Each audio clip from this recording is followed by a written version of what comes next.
last nail art we're going to do is quite a simple one. I am going to take some gold metallic paint and I'm going to paint a chevron design. This is the diagonal design across the free edge.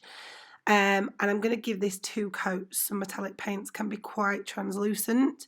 I'm then going to switch to a thin striping brush, and I've actually made this a little bit thinner.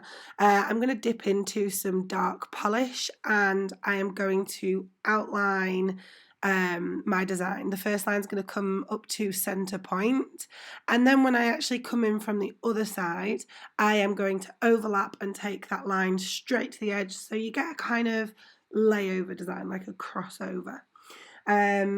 Just note how my little finger is anchoring me to ensure that I've got the best chance of getting a straight line when working with this.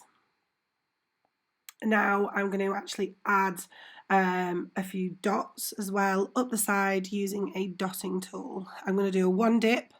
I'm going to go straight in and I'm going to just track the line and the dots will naturally go smaller. I'm then going to seal my design with a top coat. It's quite a thick top coat, this one. And I'm going to make sure that I'm nice and neat. Make sure your polish is dry, otherwise you will drag. The second nail art design is a half and half. I'm going to paint a pale base first. It can be quite tricky to do this, so make sure you're doing a couple of thinner coats as opposed to one thick one. I'm going to go in with a grey polish and I'm going to freehand half of that nail.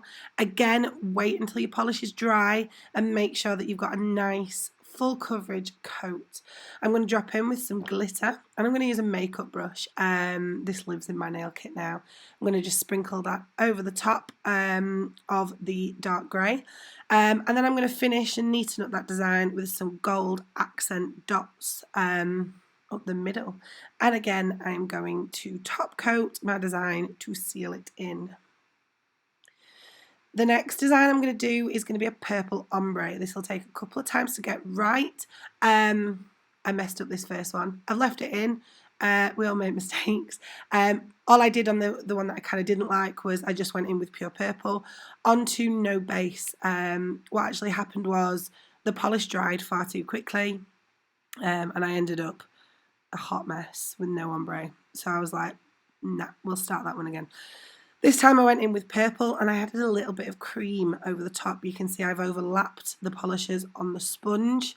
And I've started my design. I want the deepest colour down at the cuticle and the palest colour at the top. You can see the ombre straight away start to come through. I'm going to go in for a second coat, exactly the same process this time. And I quite liked the simplicity of this design. So I kind of left it and just glazed it without adding anything to it. Make sure that your polishes that you choose are contrasting, so you'll get a nice ombre. It's quite pretty, that, actually. I like it. Next design, we're going to go in with a deep red polish. This polish was a nightmare, not going to lie. I haven't used polishes for ages and really got out of the swing of things. However, 3 coats gave me a nice coverage. I then took the same gold that we used previously and I just did a half chevron French. I added 2 coats to make sure it was opaque, and I then simply tracked the line between the 2 colours with some cream dots, making sure that those dots went smaller and smaller as they hit the end of that design. Again, glaze to finish. This is perhaps my favourite one.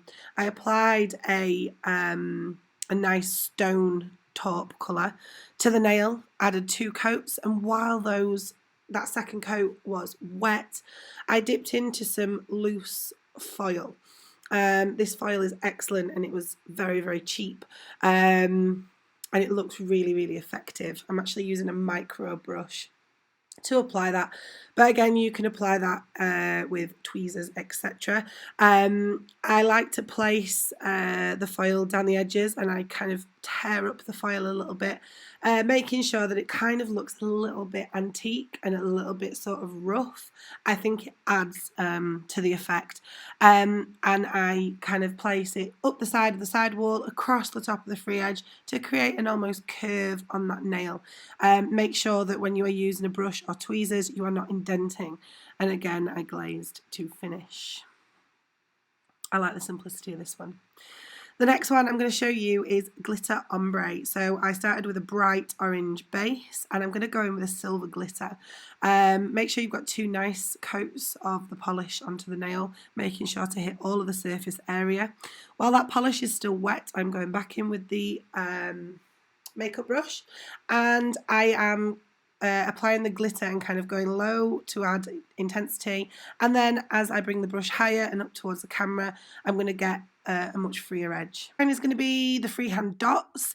What I'm going to do is I am going to start with the orange. I'm going to use the dotting tool and I'm going to apply a concentration of dots at the free edge, and then I'm going to kind of apply less dots as I get towards the cuticle.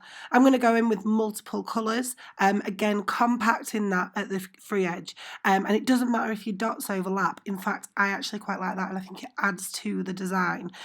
Make sure you use contrasting colours. This looks excellent in kind of black, whites and greys. Really, really nice. Keep going until you're happy with it. Don't overload your dots. And then seal to finish. Really pretty, really simple design. Thanks so much, and I will upload a part 2 soon. Thank you.